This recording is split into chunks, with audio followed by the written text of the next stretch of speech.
Здравейте! В това видео ще ви дам основни насоки за работа с вашият iPhone. Ще ви обясня как да си създадете имейл акаунт и да сваляте приложения от онлайн магазина. Сега, нека да активираме апарата, като първата стъпка е да си изберем език и регион. Телефоните с iOS предлагат богат езиков пакет, но за съжаление все още няма български. След като изберете предпочитаният от вас език, ще трябва да се свържете и към интернет посредством Wi-Fi. Сега трябва да изберете дали да си активирате телефонът като нов или да възстановите бекъп от друг iPhone. В този случай аз ще го активирам като нов. Тук ще ви попита да си въведете вашето Apple ID. Ако имате, просто го въвеждате, но аз ще ви покажа и как да си създадете нов. Той ще ви е нужен за ползването на значителна част от приложенията на Apple, а и ще ви позволи да сваляте други приложения от App Store, което всъщност е онлайн магазина за приложения в iOS. Имате два начина за създаване на акаунт. Единият е през телефона, а другия през компютъра. Ако решите да го направите през телефона, ще трябва да си въведете дата на раждане, вашите имена и съществуващ имейл адрес. Може да си направите и нов iCloud имейл адрес, ако нямате друг. Съветвам ви да си създадете и добра парола, която да съдържа поне една главна буква и цифра. На следващите няколко стъпки трябва да си въведете и няколко подсещащи въпроса, като тук не пишете безразборни и незначителни отговори, а нещо, за което ще се сетите, ако случайно ви се наложи да опрете до тях. След това трябва да си въведете и резервен имейл, в случай, че не можете да влезнете в този поради забравена парола или друга причина.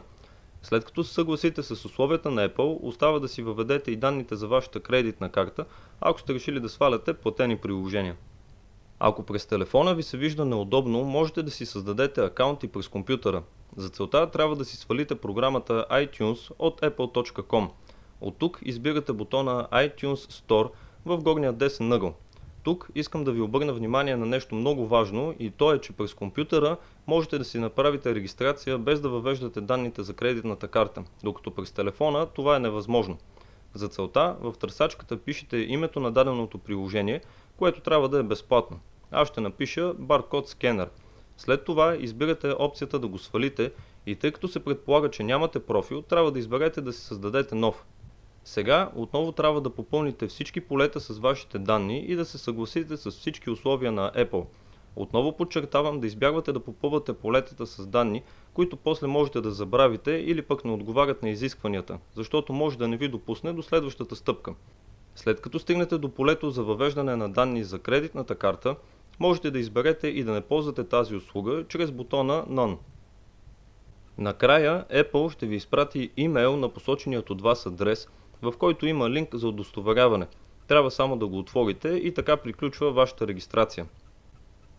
Връщаме се отново на телефона, където трябва по ваш избор да си въведете парола за сигурност или да прескочите това меню и вашият телефон вече е напълно активиран. Сега ще ви покажа и самият интерфейс на апарата. Трябва да знаете, че почти всички модели на Apple имат идентичен интерфейс, като изключение правят телефоните, които са получили апдейт до 7-ма версия на тази операционна система. Разликите не са много големи, а по-скоро има визуални и козметични промени, но цялостната конструкция е една и съща. На модела, който аз ви показвам, виждате именно тази 7-ма версия, която е най-новата. В общи линии менюто при iOS е едно, където са всичките ви приложения. По него навигирате, като местите екрана настрани.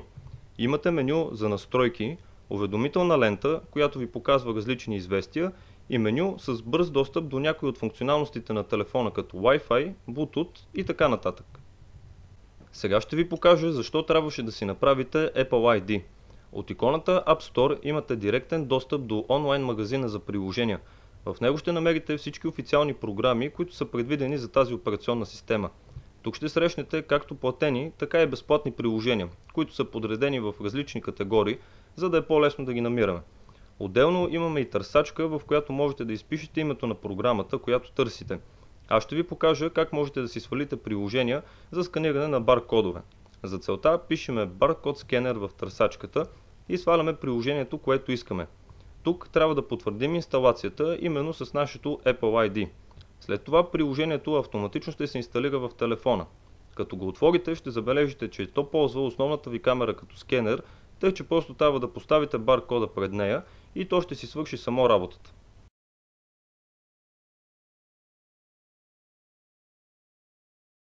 Както казах, всички програми са разделени по категории според това за какво са предназначени. В онлайн магазинът за приложения можете да намерите различни игри, като започнем от стратегии до състезателни и детски. Тук има и много приложения за четене и следене на новините и модата по света и у нас. Можете да намерите и различни приложения с детски книжки и разписания за градския транспорт. Ако се интересувате от някаква специфична информация, като рецепти или научни факти, тук отново можете да намерите програми, които да ви помогнат. И така, до тук ви показах как да си активирате телефона, да си създадете Apple ID и да сваляте приложения от App Store. Видяхте, че в него можете да намерите най-различни приложения и придобихте представа за основната структура на iOS. Всичко това – работа, забавление, образование и общуване е възможно благодарение на съвременната технология, събрана в длантани.